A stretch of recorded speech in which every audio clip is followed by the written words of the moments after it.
se eu falar demais, por favor, interrompa. Também, se tiverem perguntas aí ao longo, pode interromper, tá ok? Beleza.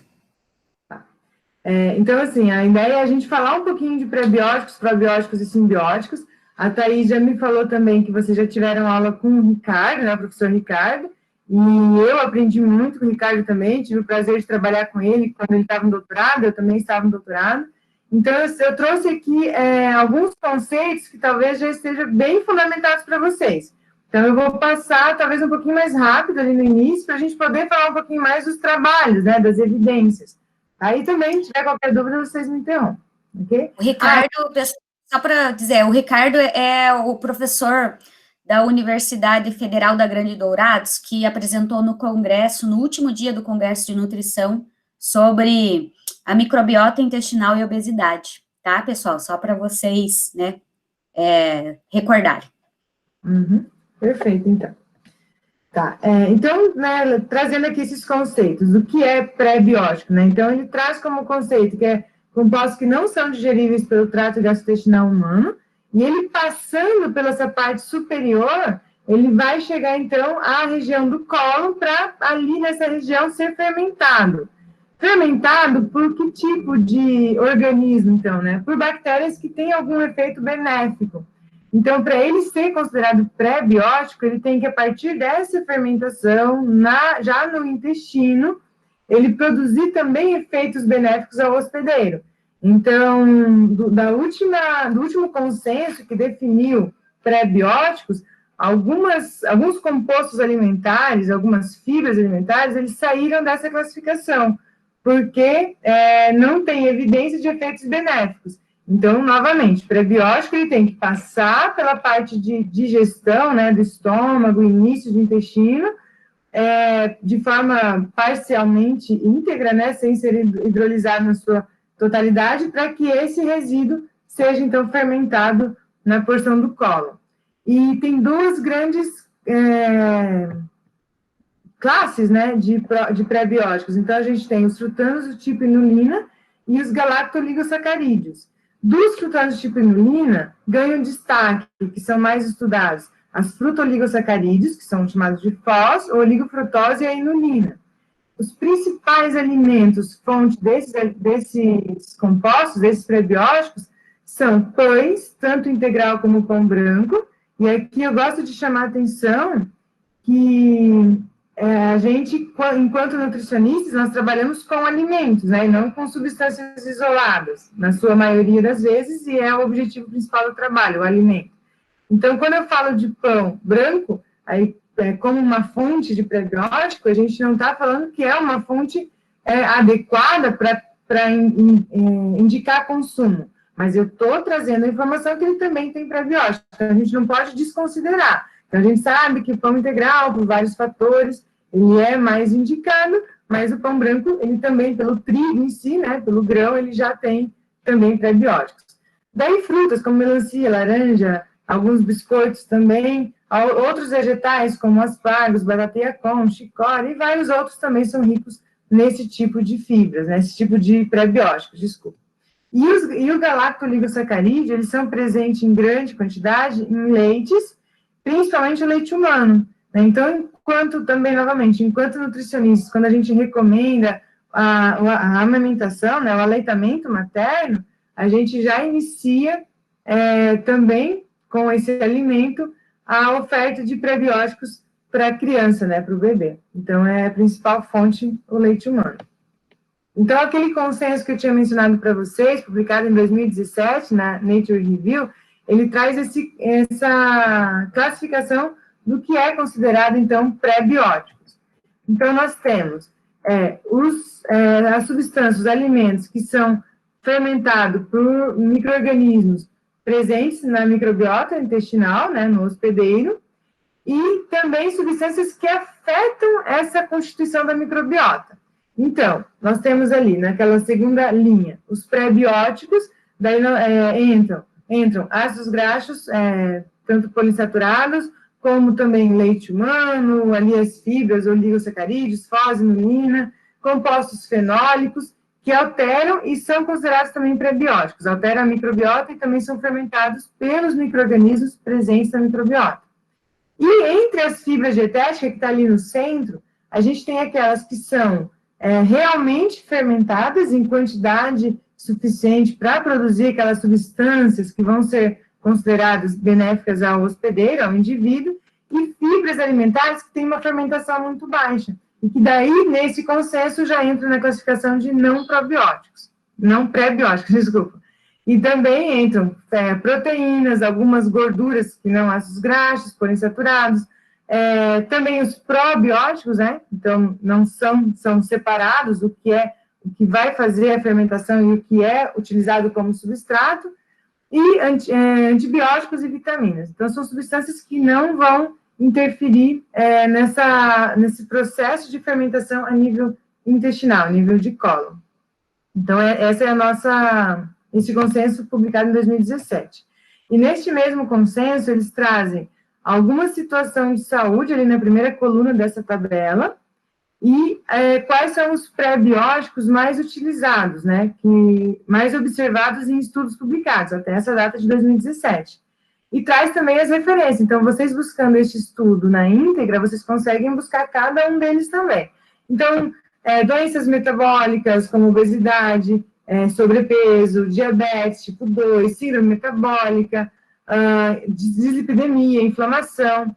Na próxima linha, saciedade. Também nós temos ali doenças de pele, doenças com questão eritematosa, alergias, doenças inflamatórias intestinal, urogenitais.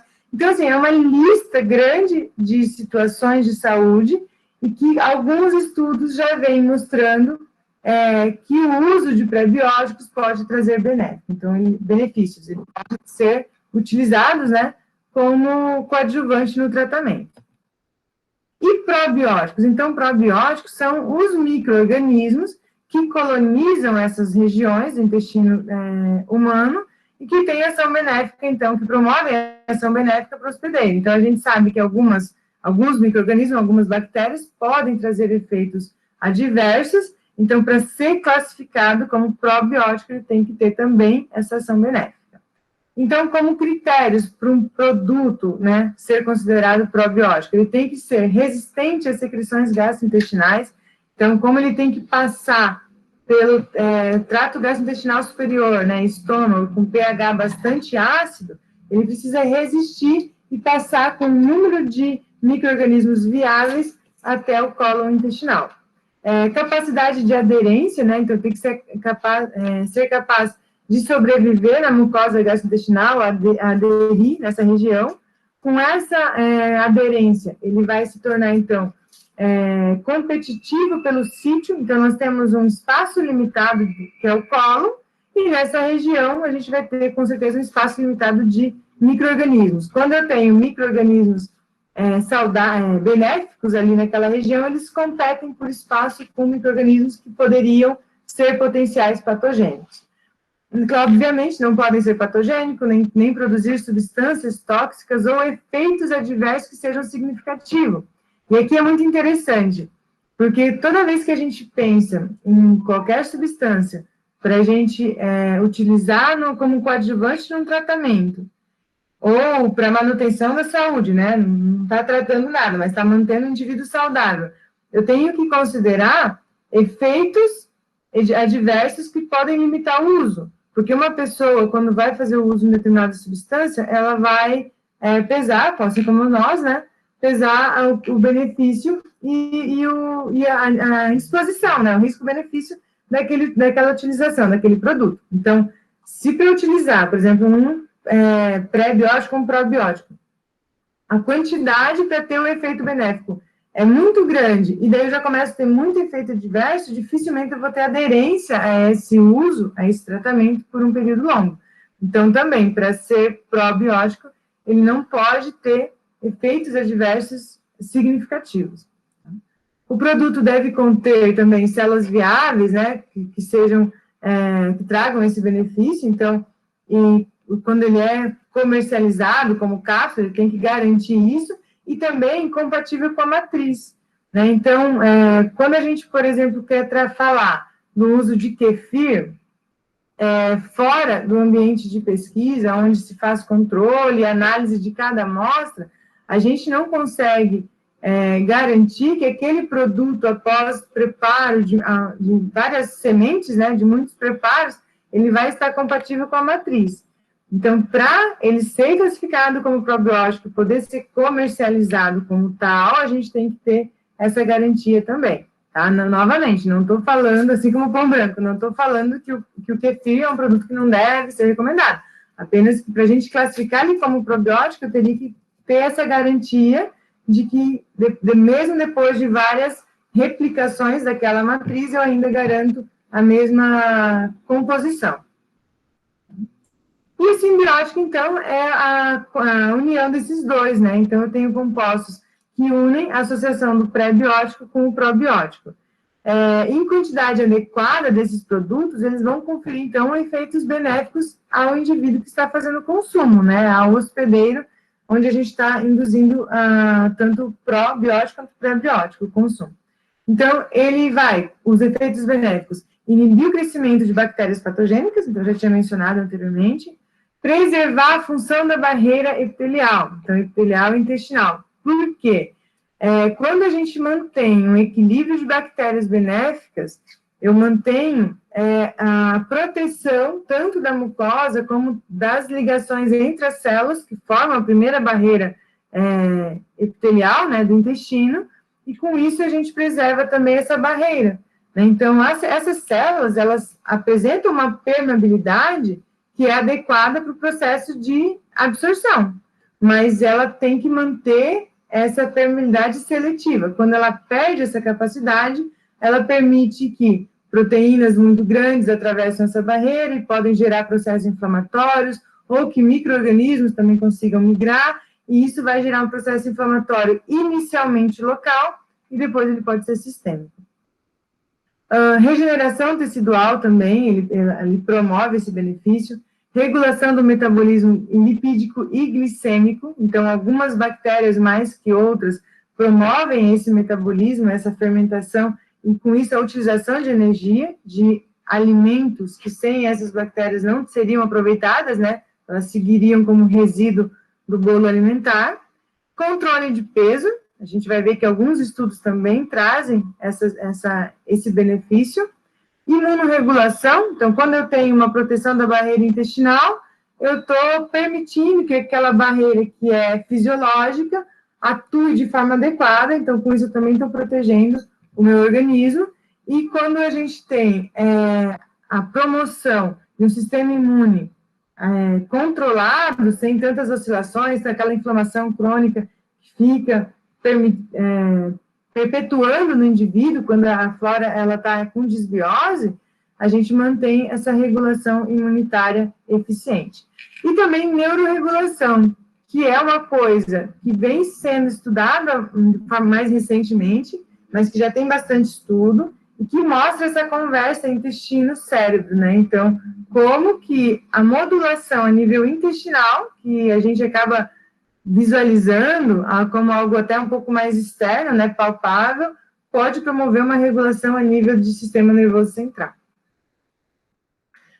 Em relação à microbiota entérica, então, ou microbiota intestinal, elas são formadas por colônias de micro-organismos que residem no intestino de animais. No caso, a gente está tratando do ser humano. E ele tem espécies que são nativas e permanentes, e também colônias que são temporárias. Então, aqui é bem interessante, porque a microbiota intestinal de uma criança é diferente de um adolescente, que é diferente de um adulto, que é diferente de um idoso. Numa mulher em período fértil, é diferente dela grávida, né, gestante ou não gestante. Um indivíduo com a mesma faixa etária, do mesmo gênero, com o mesmo peso, mas que está fazendo um tratamento, por exemplo, uma quimioterapia, ou uma antibiótico terapia, né, também vai alterar, muito provavelmente, essa microbiota intestinal. Então, muitas coisas têm que ser considerado quando a gente está falando de um indivíduo. É muito complexo, não é algo tão quadradinho, né? A gente precisa sempre considerar tudo que envolve o indivíduo. O estado nutricional, já falei, né, questão de obeso, não obeso, ou um indivíduo desnutrido. Composição alimentar, isso também é muito interessante. Vários estudos mostram que os alimentos que a gente escolhe, né, modulam a minha microbiota intestinal, e depois a gente vê que a própria microbiota intestinal também pode interferir nas escolhas alimentares. Então, é um círculo mesmo, né, que a gente precisa entrar corrigindo para que mantenha ele de forma saudável. Medicamentos, que eu já mencionei também, tá? E daí, de forma muito interessante, então, a microbiota, ela é modificável pela composição dos alimentos, né, a composição dos ingredientes que são seletivamente fermentáveis. Então, o que a gente consome e a variedade também desses pré-bióticos vai interferir na composição da minha microbiota intestinal. A gente tem entre 10 a 100 trilhões de micro-organismos compondo, né, a nossa flora intestinal. É muito interessante, porque eu lembro que quando eu fazia biologia no segundo grau, o professor falava que nós somos um amontoado de células. E depois, a gente estudando já a nutrição, a gente descobre que nós somos um amontoado de micro-organismos, né? Então, nós temos mais micro-organismos presentes em nós do que células. Os principais gêneros que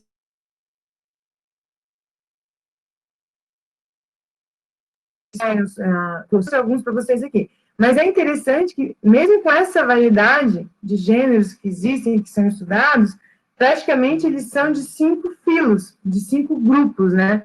Então, ali, ó, quase 80% firmicutes, que compõem a nossa microbiota, ali em torno de 17% de bacteroidetes, e depois vem alguns com percentual menor, mas, assim, praticamente são esses 5 filos que compõem toda a nossa composição microbiota, então, tá? Mesmo com esse número tão alto de micro-organismos.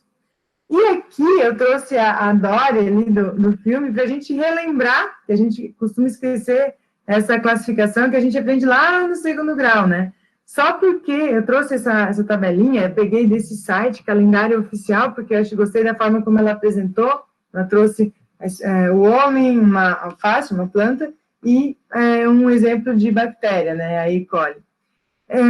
Porque a gente vai falar bastante de gênero, de filo e de espécie. Então, para a gente lembrar o que eu estou falando quando a gente está falando de probióticos, né, nessa classificação. Então, olhem ali, começam com reino, e no segundo, a gente já vem para o filo, né? Então, quando a gente fala que a gente tem 5 principais filos que compõem toda a nossa microbiota intestinal, eu estou falando aqui lá em cima, lá na segunda classificação dos seres vivos. Depois vem classe, ordem, família e gênero. Então, a gente também trouxe os principais gêneros que são estudados, né? Então, vão estar dentro desses 5 grandes filos, mas a gente já tem uma divisão maior.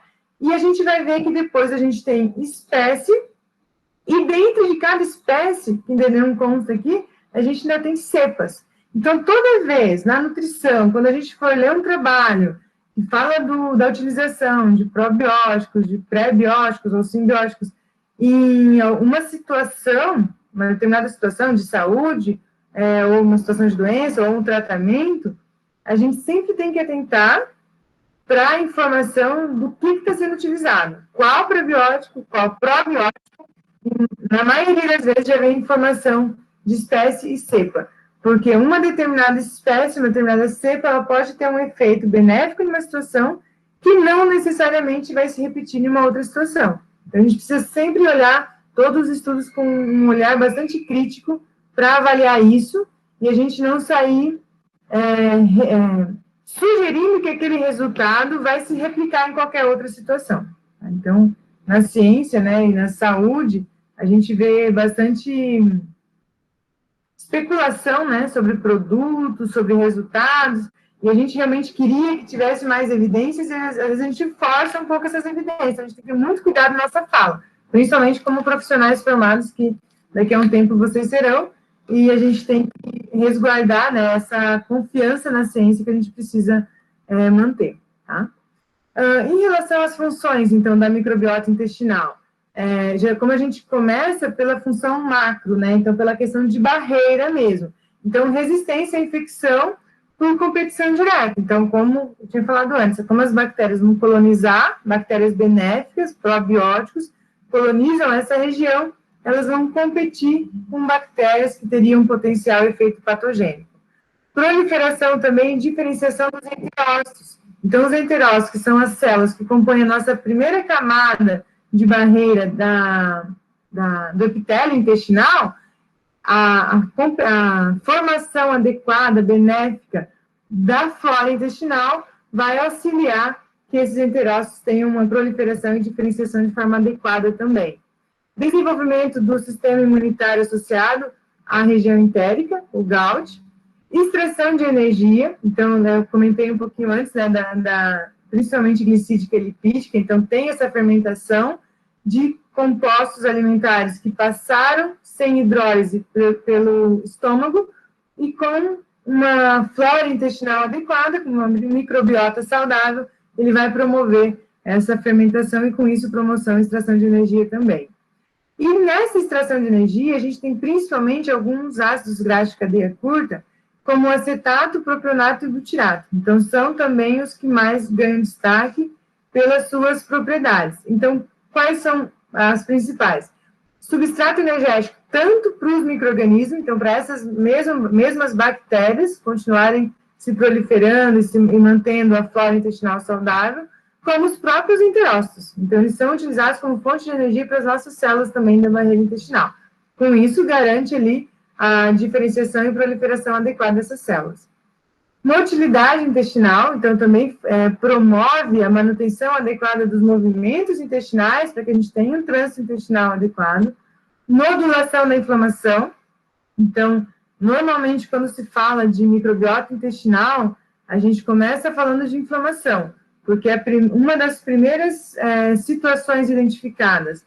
Quando a gente tem uma alteração dessa flora intestinal, né, quando a gente tem uma disbiose, é um processo inflamatório que se inicia a nível intestinal, mas que atinge a corrente sanguínea e se desenvolve de forma sistêmica, inclusive chegando, como a gente vai ver daqui a pouquinho, a nível do sistema nervoso central também.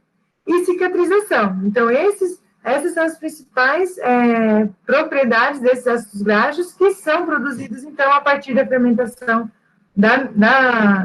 dos micro-organismos, né, das bactérias, pelos substratos que chegaram intactos nessa região. Pessoal, se estiver falando muito rápido, pode interromper. Falando, então, de microbiota e microbioma, qual que é a diferença? Porque vocês vão pegar também bastante trabalhos que vão trazer esses termos. Então, a microbiota, quando a gente fala de microbiota, os micro-organismos mesmos, os próprios micro-organismos que colonizam o intestino. E quando a gente fala de microbioma, eu estou falando do conteúdo genômico dessa microbiota, dessas colônias de micro-organismos. E os estudos, alguns estudos que vêm mostrando que o microbioma relacionado ao filo, então, novamente, aquela segunda linha, Firmicutes, ele tem maior quantidade de genes que codificam enzimas que participam do processo anabólico, então, que vão formar substrato, principalmente lipídico e glicídico. Então, esses estudos estão mostrando que indivíduos com propensão a sobrepeso e obesidade apresentam mais esse filo de bactérias, ou bactérias pertencentes a esse filo, ok? Então, a dieta, ela é capaz de modular a composição da microbiota. Então, quando a gente altera a composição alimentar, quando a gente inclui mais alimentos com propriedades pré-bióticas, a gente tem uma alteração da microbiota intestinal. A microbiota é capaz de alterar com eficiência a extração energética de alimentos, né? Então, a gente está vendo que ela produz energia a partir da fermentação, principalmente de gordura e de carboidrato, né? Então, a microbiota ela é capaz de estimular também o consumo alimentar, porque se eu tenho a produção de substrato energético a partir da fermentação, ela pode também induzir o consumo de alguns alimentos, né? A busca por esses alimentos que vão ser fermentados nessa região colônica. E, como eu tinha dito antes, estudos mostram que os obesos têm uma maior quantidade do filo Firmicutes com uma menor quantidade das bacteroidetes. E daí a gente vem com a pergunta, será que a microbiota intestinal influencia na capacidade absortiva intestinal de indivíduos obesos? E eu quero fazer com essa pergunta. Será que os indivíduos são obesos porque a microbiota intestinal está sendo mais efetiva na extração de energia do que de um indivíduo não obeso? Ou, a segunda pergunta, será que o padrão alimentar desses obesos que promove um crescimento bacteriano maior do filo Firmicutes, com redução dos bacteroidetes? Eu acho bem interessante essas duas perguntas, mas, ao mesmo tempo, a gente volta para aquele questionamento que a gente também fazia na época do segundo grau, né? O que vem primeiro, é o ovo ou a galinha? Para a nutrição, para nós, a nossa atuação de nutricionistas, é importante a gente buscar na ciência, nas pesquisas, algumas respostas, mas é muito mais importante saber que acontece essa interação.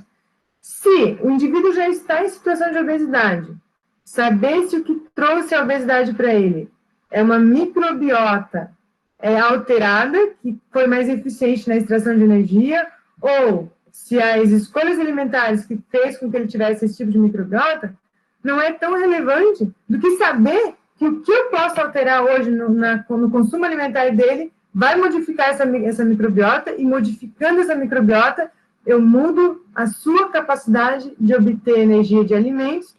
A gente vai ver daqui a pouquinho também. Modula o processo inflamatório, faz com que ele tenha uma resposta sistêmica melhor, e com isso eu consigo otimizar o tratamento da obesidade.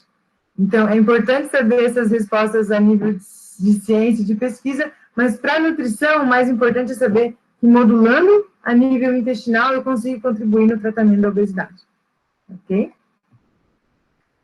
Então, a gente tem gêneros de bactérias que são tidas, né, por alguns estudos como mais pró-inflamatórias.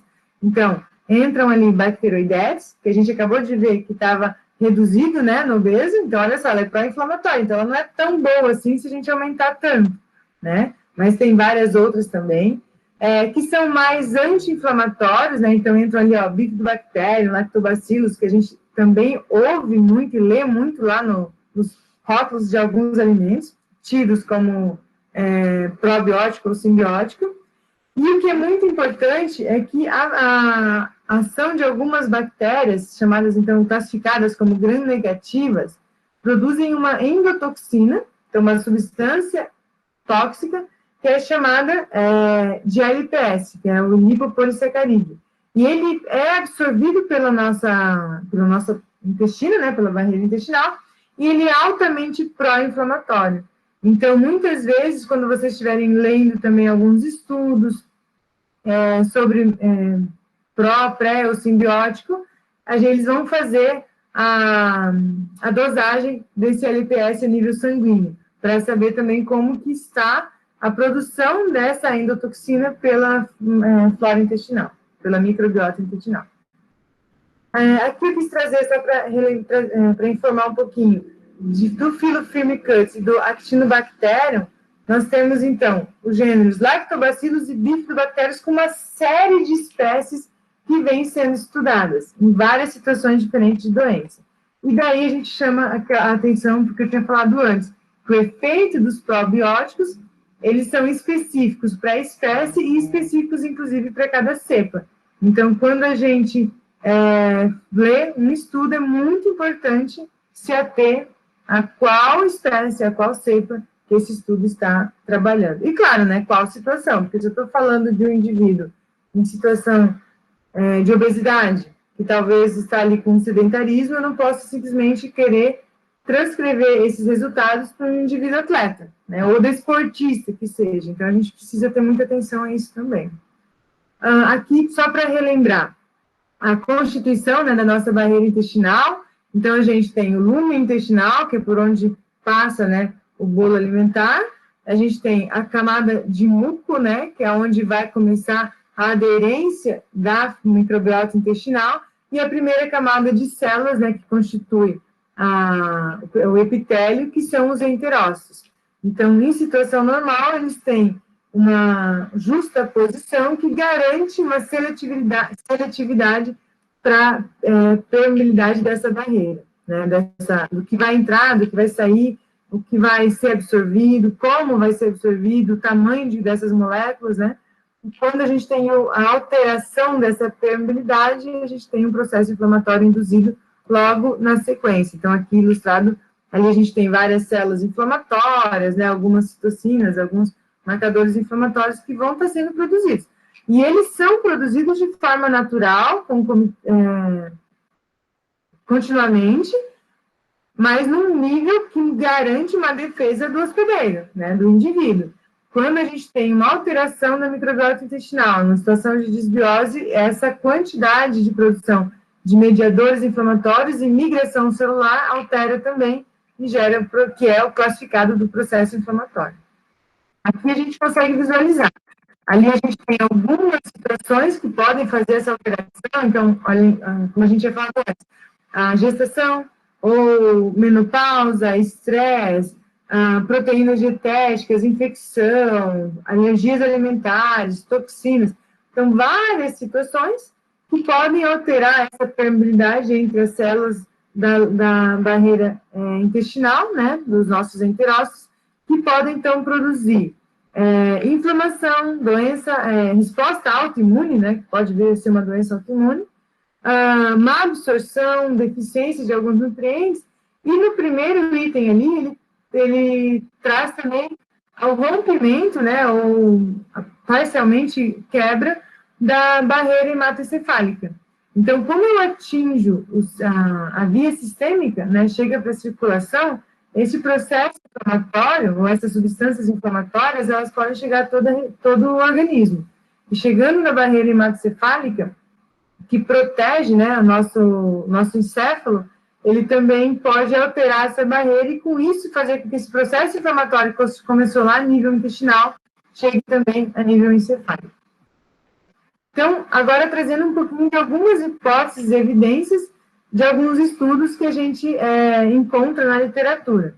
Então, esse primeiro aqui, ele traz a situação de disbiose no diabetes mellitus. Essa primeira imagem, esse estudo, eu não trouxe, tá?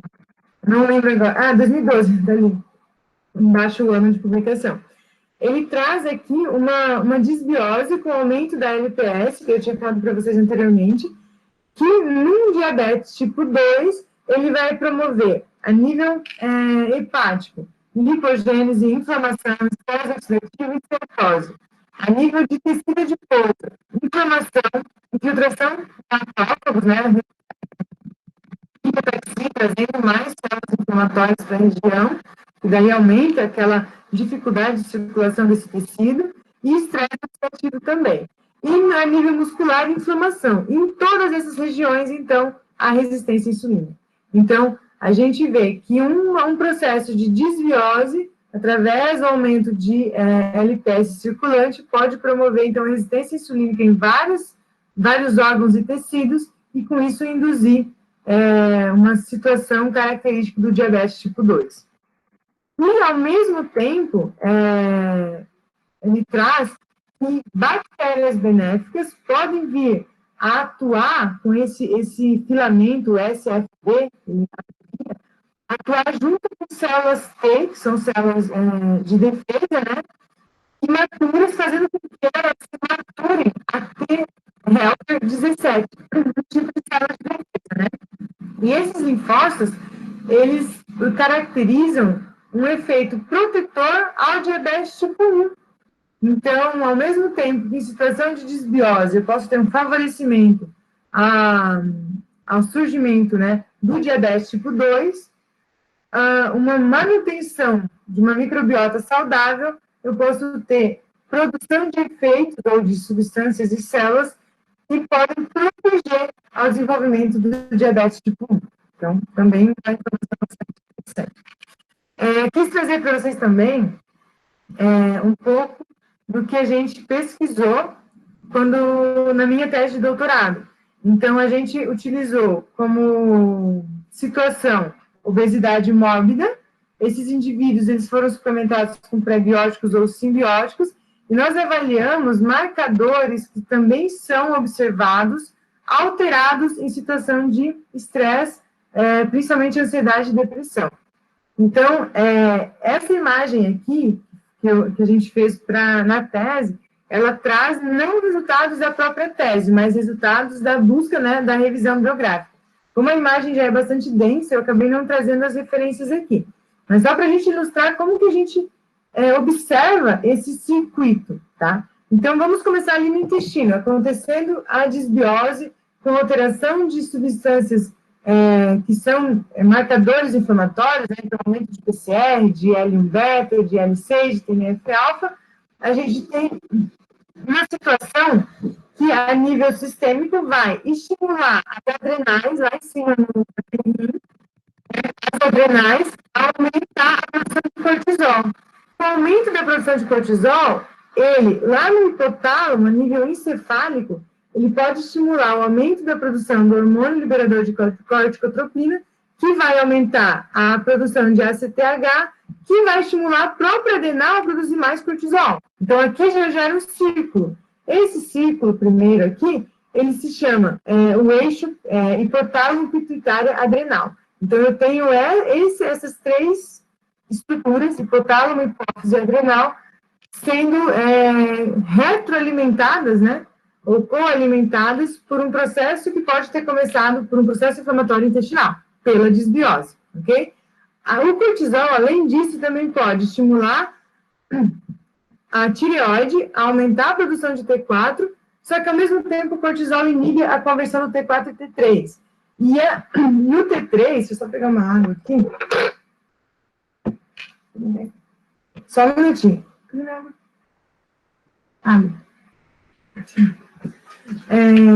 O T3, gente, ele é utilizado para a produção de noradrenalina e de serotonina. Então, com esse processo interrompido pelo excesso de cortisol, eu tenho um processo interrompido também em neurotrofinas, né, em compostos que são utilizados em comunicação entre neurônios. Então, a gente já começa aqui a ver uma relação da microbiota intestinal com o sistema nervoso.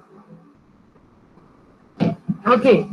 Junto com a tireoide, a gente tem as paratireoides, né, então, que produzem também o PTH, o hormônio paratireoide. Esse PTH, em situação de estresse oxidativo, que é induzido também pelo processo inflamatório, que pode ter começado pela disbiose, também está aumentado quando ele é estimulado pelo cortisol e também pelos hormônios da tireoide, da própria tireoide, ok? Também, agora, voltando ali para aquele tecido adiposo. Então, processo inflamatório, lembrando que ele é sistêmico, ele pode ir para todos os tecidos. Ele aumenta o estresse oxidativo no próprio tecido adiposo.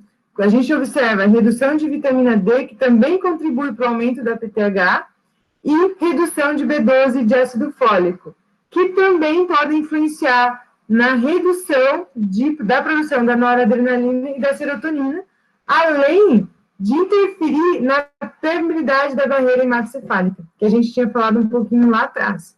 O processo inflamatório sozinho, sem passar por essa diminuição de vitaminas, também altera essa permeabilidade. E quando a gente tem alteração da proteção hematoencefálica, eu permito que esses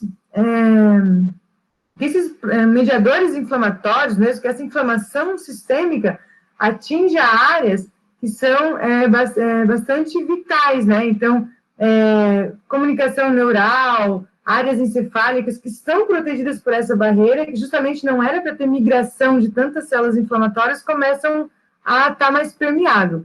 Com isso, eu tenho uma neuroinflamação crônica, tá? Que é tida como neuroinflamação de baixo grau. Essa neuroinflamação pode aumentar também a produção do hormônio regulador de corticotropina, que daí volta no cortisol, então mais um eixo ali alimentando, e também redução de BDNF. E daí a gente chega num ponto da onde foi a minha tese, que a gente baseou, né, mais forte, que justamente a redução de BDNF, que é uma neurotrofina, ele é muito observado em pacientes com ansiedade e pacientes com sintomas depressivos. Então, com transtorno, né, de humor. Então, a gente observa que esse ciclo, ele pode começar lá com uma desbiose, chegando na alteração da permeabilidade da barreira hematocefálica e induzindo nesse indivíduo ou produzindo nesse indivíduo uma situação muito similar à depressão e ansiedade, tá?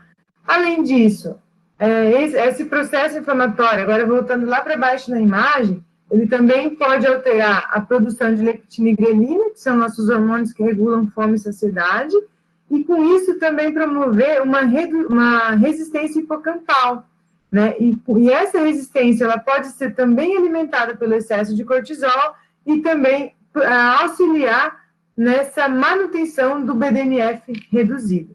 Então, são muitas estruturas que envolvem o indivíduo como um todo, mas é uma regulação neuroendócrina e imunológica, imunitária. Começa, ou que pode ser desencadeada por uma alteração da microbiota intestinal.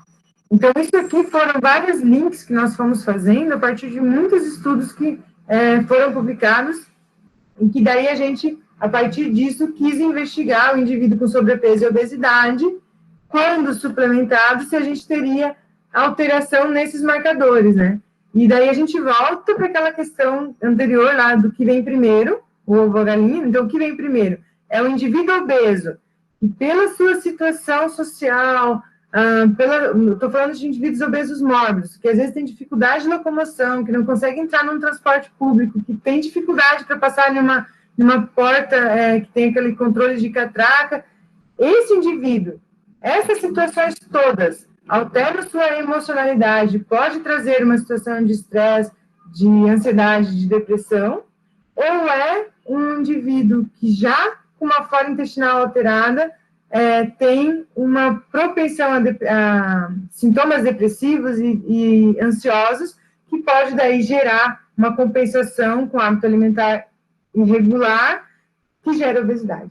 Então, novamente, né, é importante a gente saber o que está causando cada situação, para a gente poder tratar de forma mais pontual, mas como nutricionistas, só o fato de saber que uma intervenção pelo um alimento, uma regulação da microbiota e da flora intestinal, né, da composição intestinal como um todo, né, evitando a desbiose, eu posso estar já auxiliando o tratamento desse indivíduo obeso e também indivíduos com sintomas de ansiedade e depressão.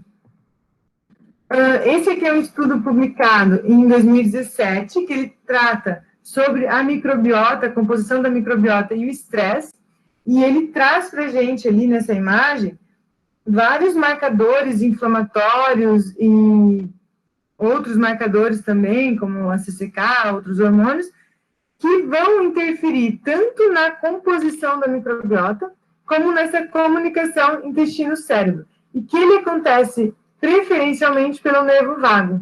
Então, é uma inervação que vem diretamente da via do sistema nervoso encefálico, né, direto na nossa via entérica, né, nossa parede intestinal. E ela vai influenciar, daí lá naquela caixinha de cima, comportamento, neurogênese, neurotransmissão e neuroinflamação. Então, existe essa comunicação e ela participa da manutenção da nossa via encefálica, do nosso sistema encefálico saudável, ok? Eu tento não falar tanto em sistema nervoso central, porque nós temos a parte medular também como constituinte do nosso sistema nervoso central. Então, por isso eu foco mais no encefálico, porque a conversa é muito mais da neurogênese e neurotransmissão a nível encefálico mesmo. Pelo menos do que a gente tem até agora, tá? Esse outro estudo também, de 2017, ele traz a participação de probióticos e pré-bióticos no desenvolvimento encefálico de crianças.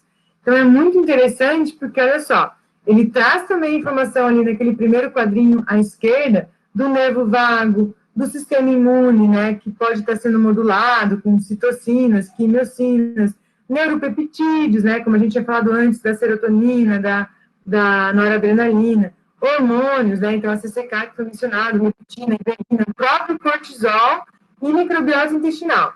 E daí aqui no quadro à direita, o primeiro de cima, ele mostra que em situação de homeostase eu tenho função do sistema imune normal, não tenho inflamação intestinal, não tenho uma motilidade intestinal também funcionante, assimilação de nutrientes também funcionantes, com desenvolvimento cognitivo, comportamento e o neurodesenvolvimento também acontecendo de forma saudável e de acordo com o que é esperado do desenvolvimento do indivíduo, da criança para a adolescência. E em desbiose, o que eles observam? Porque isso aqui é uma revisão, né? Observam desordem neurológica, tá? Então, um desenvolvimento neurológico anormal, depressão, ansiedade, déficit de atenção, doenças autoimunes, como doença de Crohn, doença celíaca, outras alergias alimentares, síndrome metabólica, e daí entra obesidade, diabetes tipo 2, hipercolesterolemia e também hipertensão. Então, é muito interessante que agora no último quadro à esquerda, ele traz que os probióticos podem melhorar a variedade, melhorar a proteção de uma variedade de doenças, né, humanas, então, principalmente alergias alimentares, mas também asma e outras doenças que são atópicas, redução do uso de antibióticos, então, o uso de probióticos na alimentação pode prevenir a necessidade de uso de antibióticos, e isso vai influenciar muito, né, o desenvolvimento de uma criança. Melhora também a relação do sistema imune, então protege também contra as doenças celíacas, diabetes e outras doenças, e também doenças mais tidas como emocional, como ansiedade, depressão, transtornos alimentares. Então, a gente tem várias situações que mostram efeitos benéficos a partir do uso de probióticos. E em relação aos pré-bióticos, ele traz que ele suporta, né, o desenvolvimento da flora intestinal, né, do probiótico, e por isso também tem efeitos benéficos. Nesse outro estudo, também publicado em 2018, também ele traz essa interação da microbiota materna e hábitos maternos no desenvolvimento do indivíduo, ele traz tanto no pré-natal ainda, então, como gestação, pós-natal, adolescência e indivíduo já adulto. Então, começando ali no pré-natal, ele traz que a microbiota materna, ele tem o metaboloma, né, a produção de substâncias, né, a partir dessa microbiota, que vai, através da placenta, promover um desenvolvimento do sistema imune e neural adequados. Então, favorece esse desenvolvimento do bebê, né, no período ainda gestacional. Quando no pós-natal, através do leite materno, então, como a gente já viu que ele é fonte de pré-biótico, ele vai favorecer o desenvolvimento do microbioma e, consequentemente, do metaboloma dessa criança, no sistema imune e também encefálico e comportamental. Então, ele traz, isso pode favorecer o desenvolvimento dessa criança, né, como um todo. A partir, então, já como criança e adolescência, ele pode favorecer comportamento da criança com escolhas e também, novamente, daí continua com todas as ações ali, né, no passo 3 e no passo 4. E já no passo 4, quando ele trata do indivíduo já em desenvolvimento, né, indivíduo já para a fase adulta, ele traz que aquele comportamento materno, ele vai influenciar fortemente no comportamento da criança. Então, nessa criança adolescente, ela já pode chegar aquele momento em que ela começa a ter comportamentos para fortalecer a sua autonomia, e daí, às vezes, pode contrariar aquele hábito que a família, que a mãe está estabelecendo com a criança, mas que quando aquele exemplo ele se mantém, então, quando a mãe mantém aqueles hábitos alimentares saudáveis, é muito maior a propensão de que essa criança, adolescente, indivíduo adulto, mantenha também esses hábitos similares. Esse mesmo estudo, ele traz essa ciclicaria para tentar mostrar como que acontece essa comunicação microbiota intestinal, ali na parte inferior, parede intestinal e cérebro. Então, ele mostra que a microbiota com a parede intestinal, ela vai se comunicar através dos compostos alimentares e também das secreções que são liberadas, principalmente do fígado e do pâncreas, para metabolismo, né, para digestão desses alimentos que são consumidos. Então, o que vai manter uma barreira intestinal, a parede intestinal saudável, vai ser esses compostos alimentares, juntamente com a composição da microbiota, ok? A partir, então, da parede alimentar, a absorção dos nutrientes acontece tanto via linfática, não sei se vocês estão conseguindo acompanhar, como o sistema portal, bem no meio ali da imagem, caindo para a circulação ou para as vias primárias aferentes. E daí eles fazem essa comunicação diretamente com o cérebro. Então, pela circulação, chega também na via encefálica, e pelas vias primárias aferentes, então, principalmente o nervo vago, fazendo essa comunicação. E em resposta, ali para o lado direito, a gente tem o sistema nervoso autônomo e endócrino, que fazem a inervação da nossa parede intestinal, que vão permitir, né, que essa comunicação ela seja em duas vias, né? A nível do intestino para o cérebro e do cérebro para o intestino. E também, a partir das escolhas alimentares, que são fortalecidas pelo nosso sistema nervoso central, a gente tem tanto a busca por alimento como o tipo de alimento que é buscado. Então, o que a gente se alimenta e o tipo de nutrientes que a gente consome influencia o alimento que o teu sistema nervoso vai pedir para que o teu organismo busque.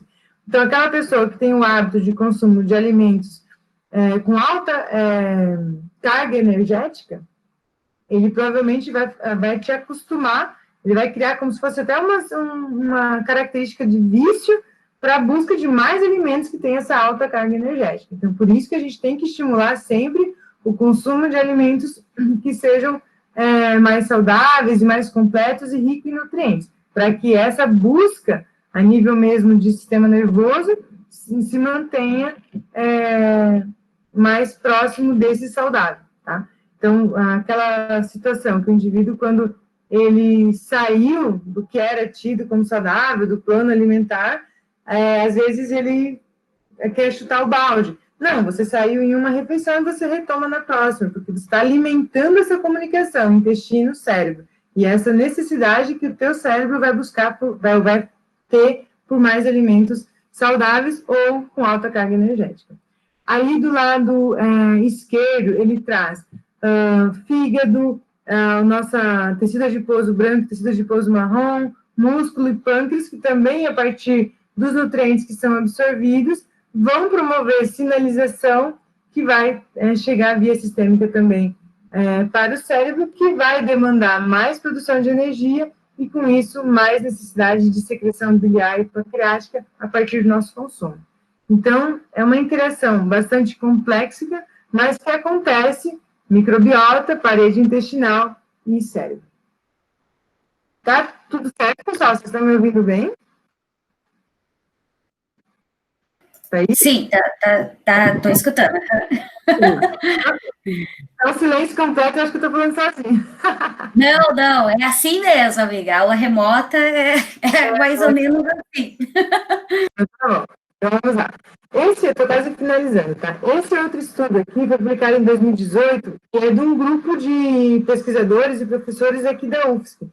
E eu achei muito interessante, porque eles trazem justamente essa relação microbiota intestinal, tecido inflamatório e a neuroinflamação que ela pode promover e alimentar. Então, ali, ó, no canto inferior esquerdo, o primeiro quadrinho, ele traz o tecido adiposo, ele traz que a infiltração de células, né, do sistema imunitário para esse tecido adiposo, juntamente com a secreção, então, de situações inflamatórias, e lipogênese e resistência à insulina, ele vai produzir uma inflamação sistêmica de baixo grau. Agora, para o lado direito, no quadrinho 2, a microbiota intestinal em situação de disbiose, com aumento da permeabilidade da barreira intestinal, com aumento da absorção de endotoxinas, a LPS, e também com a translocação microbiana, que daí, quando a gente tem uma disbiose, eu tenho uma redução das bactérias benéficas. Então, aquelas que são potenciais patogênicas, elas podem migrar de áreas mais finais do intestino, que lá elas não seriam patogênicas, para áreas mais proximais do intestino, tá? Produção também de ácidos graxos de cadeia curta, como metabolismo de lipídio, liberação de energia e absorção de nutrientes também podem fazer com que mantenha esse estado inflamatório crônico de baixo grau. Esse estado, então, agora subindo para o quadrinho 3, ele pode daí alimentar aquele eixo HPA, que eu tinha falado para vocês lá, quando eu estava falando daquela figura da minha tese, que é o hipotálamo pituitário adrenal, alteração também de monoaminas, de metabolismo de monoaminas, também do metabolismo de glutamato, né? Então a gente está falando aqui de substâncias que são utilizadas na comunicação do sistema nervoso, e também entre sistema nervoso e periferia, e redução também da plasticidade da neurogênese. Com isso, a gente tem, agora no balãozinho 4 ali, redução da saciedade, alteração dietética, então, o comportamento alimentar do indivíduo pode ser alterado, alteração da sensação de saciedade também, distúrbios do sono, sintomas depressivos e anedonia. Então, isso tudo é observado e pode influenciar e fomentar o desenvolvimento do sobrepeso e obesidade. E daí a gente tem um circuito. Quanto mais tecido adiposo, quanto mais disbiose, mais inflamação sistêmica de baixo grau, mais neuroinflamação sistêmica de baixo grau, mais comportamentos que fomentam ainda mais esses sintomas ou características que alimentam obesidade, depressão, ansiedade. Aqui mencionou a anedonia, né, que é um comportamento um pouco apático, mas a ansiedade também entra aqui. Tá? Nessa outra imagem, desse outro estudo, aqui de 2018 também, eles trazem um pouco mais de informação sobre ali embaixo, começando de baixo para cima. Alteração da microbiota e da composição, né, das substâncias produzidas, né, com alteração ali da barreira intestinal, né, então a gente observa células mais afastadas, com aumento de LPS, recrutamento do sistema imune, da inflamação, daí ali eles mostram também algumas substâncias inflamatórias, IL-1-beta, IL-6 e TNF-alfa, que estão aumentando, com isso aumenta a neuroinflamação e sintomas depressivos pela diminuição da barreira intestinal, ali também traz ácidos graxos saturados, que também vão recrutar células inflamatórias e produzir uma inflamação a nível de tecido adiposo, que também vai ser sistêmico, e também alimenta essa neuroinflamação. Mais interessante dessa imagem é que ele traz ali, ó, pré-bióticos e probióticos com aquela setinha de ficar barrando. O que é isso? O uso de pré-bióticos e probióticos podem barrar toda essa cadeia, né? Podem ser utilizados como tratamento adjuvante para processo inflamatório, tanto sistêmico como sistema nervoso, né? Então, com isso, promovendo também uma proteção dos sintomas depressivos. Aqui, nesse artigo, ele chama prebióticos e probióticos com essa função de psicobióticos. Então, talvez vocês também vão encontrar isso em alguns estudos. Esse outro estudo aqui, ele fala da microbiota em desordens do humor, um estudo publicado em 2017, e eu gostei dessa imagem porque ele traz como se fosse uma pirâmide, né, mostrando que, ao lado esquerdo, com o indivíduo saudável, tem uma produção de serotonina adequada, com baixo estresse, com controle do processo inflamatório, com manutenção da transmissão sináptica, do neurodesenvolvimento, e aquelas substâncias que podem ter efeitos inflamatórios, como TNF-alfa, IL-1, IL-6, proteína C reativa, em níveis adequados. Por quê?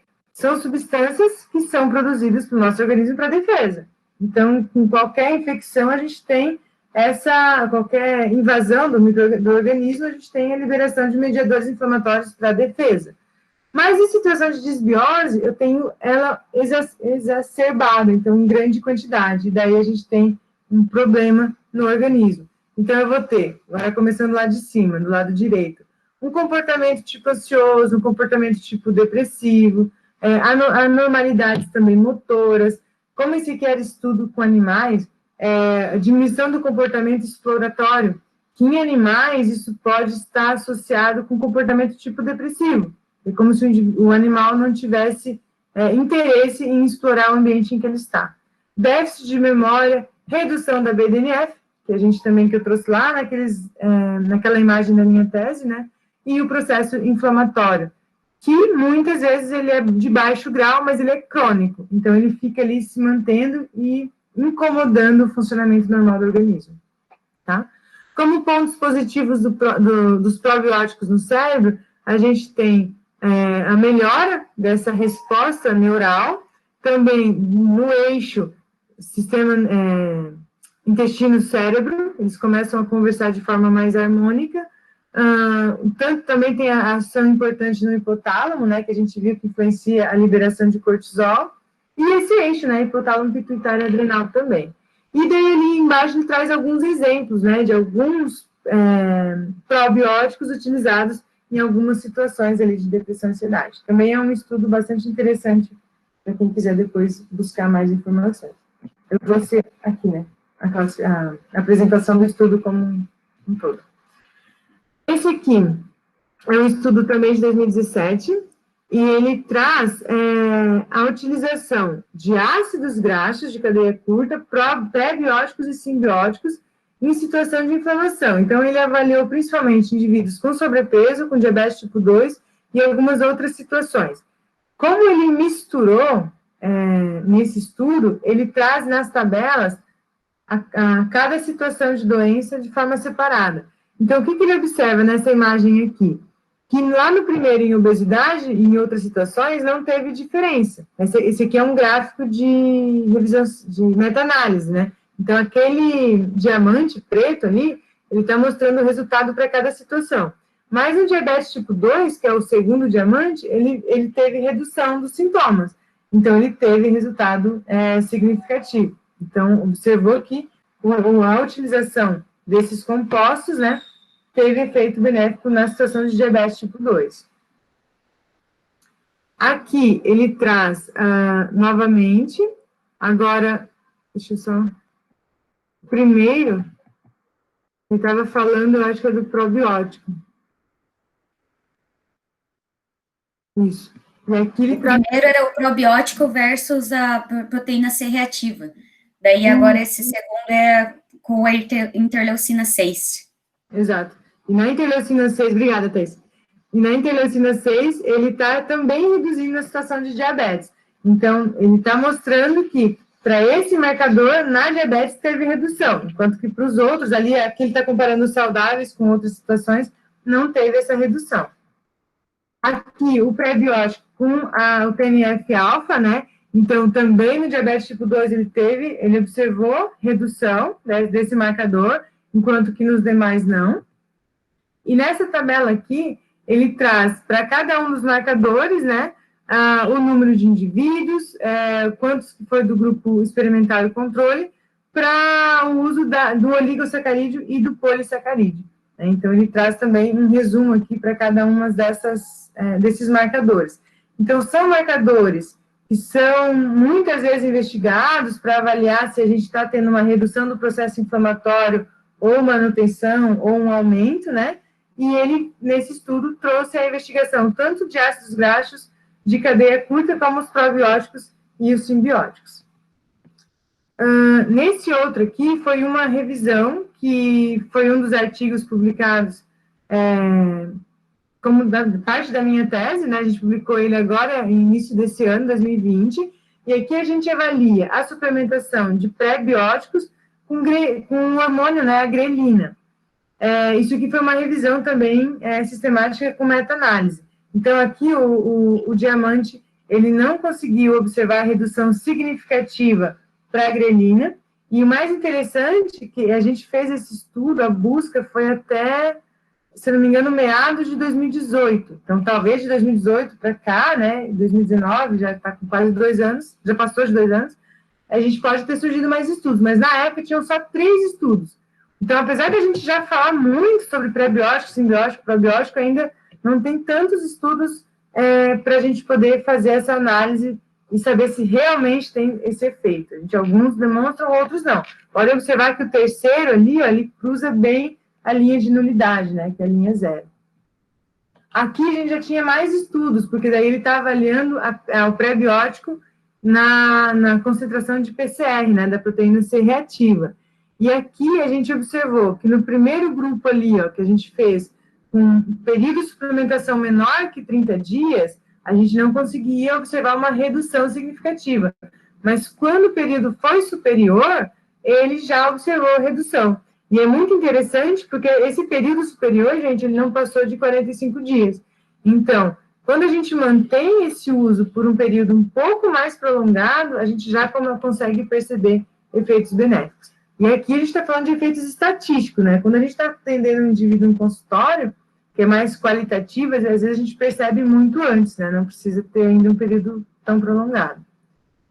Nesse outro estudo aqui de 2018, ele avalia probióticos e sintomas depressivos. Então, aqui nesse primeiro gráfico, que também é uma meta-análise, ele traz todos os estudos e ele observou uma redução, mas muito liminar, né? Muito assim, próximo à linha de nulidade. Tá? No entanto, aqui, ó, quando ele separa aqui indivíduos nessa figura 4, com sintomas de depressão moderada, né? Média ou moderada, para indivíduos saudáveis, ele observa que daí os indivíduos que tinham sintomas depressivos, eles apresentaram uma redução com o uso de probióticos. Isso mesmo. E na figura 5, a gente daí, o efeito, ele acaba cruzando a linha de nulidade, então, de forma estatística, ele não pode garantir efeito. Então, é muito interessante porque, em indivíduos saudáveis, a gente também pode fazer uma avaliação, existem várias ferramentas para avaliar sintomas depressivos. Mas, quando o indivíduo já apresentava os sintomas prévios, ele teve efeito, sim, do uso do probiótico nesse estudo. Tá? No entanto, o que eles trazem de conclusão? E que isso vale bastante para a nossa reflexão. Que o probiótico, ele pode ter alguns efeitos, mas são efeitos ainda bastante singelos, assim, bastante não tão expressivos para esses indivíduos. Então, que o probiótico, ele pode ser utilizado como, pode ser recomendado como um efeito ou um tratamento adjuvante numa situação de depressão, mas não como substituto.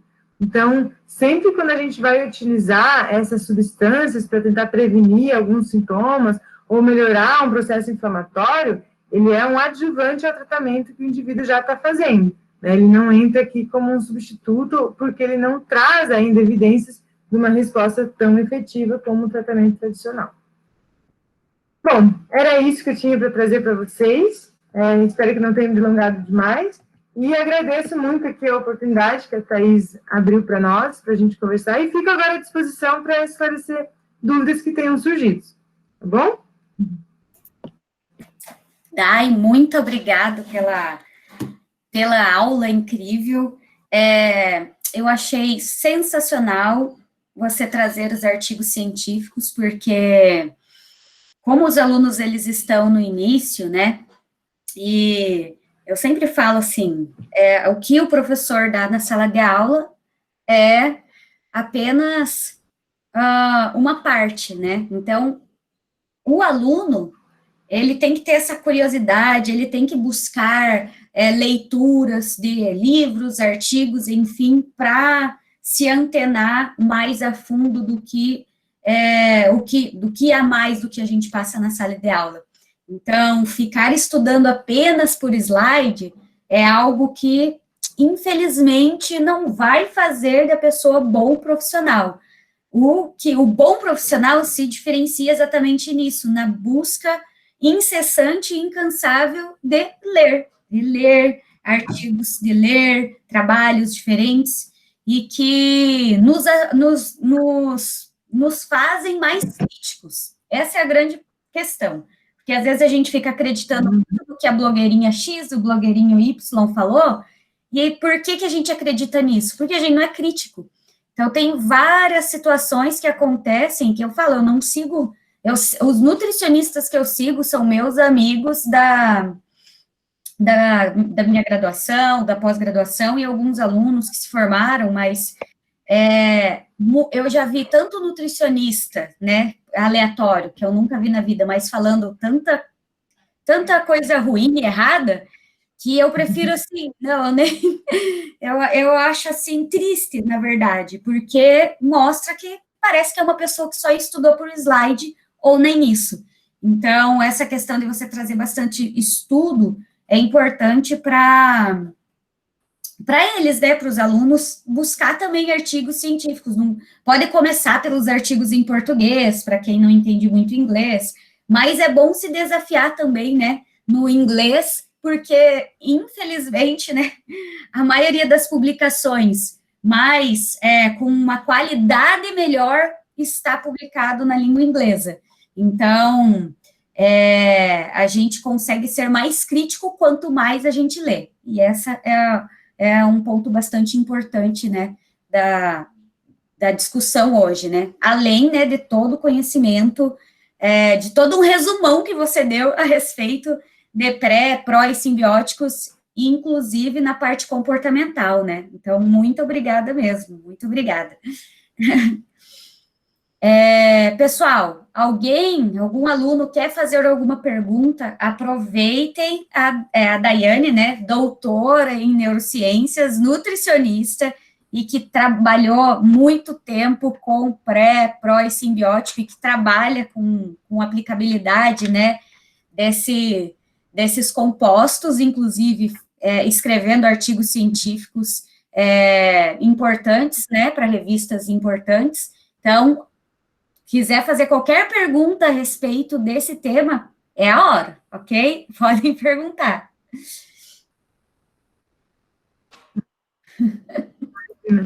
Mas Não, aí, Lívia. Pode falar, Dai.